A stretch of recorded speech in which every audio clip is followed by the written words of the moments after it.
दिल के सहरा में कई साल से खामोश थे बातें, आज कुछ दर्द ने जाकर तनी चेहरा भी अगर। रास्ता तंग था, कांठों से भरा, मैंने हमत से किया हर कदम शौक को सर। एक पल था कि जो उस्ताद के मानंद गरा, एक लम्हा भी था बन गया अज़्मे मज़मर। मैंने चाहा था कि लफ्जों में समट जाए ये दिल, मगर एहसास का दरिया कभी आता है उभर। चांद पर हंस के कभी रात ने दिल रखा मेरा, कभी तारों ने दिया, कभी तारों ने दिया अश्क को एक और नगर।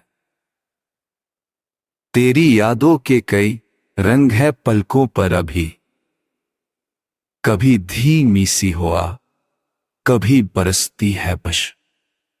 जिंदगी कितनी हकीकत है, फसाना कितनी, ये सवालात मरीजाते रहते हैं मगर।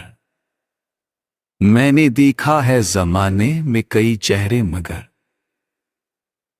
कुछ हंसते हुए चेहरे थे, कुछ रोते अक्षर। रंग बिखरे हुए मौसम ने ज़मीते मुझ में, और हर रंग ने एक ताजा यकीनन दिया दर। दिल के आईने में छप क्या उतर जाता है, कोई एहसास जो लफ्ज़ों में ना आए अभर कर। वक्त टूटे हुए लम्हों की तरह साथ चला, और हर लम्हा मरी सांसों में रहा अम्र भर। ये गजल खत्म हुई, अभी बाकी है कोई बात, शारी वक्त के हाथों में है दाइम से अम्र।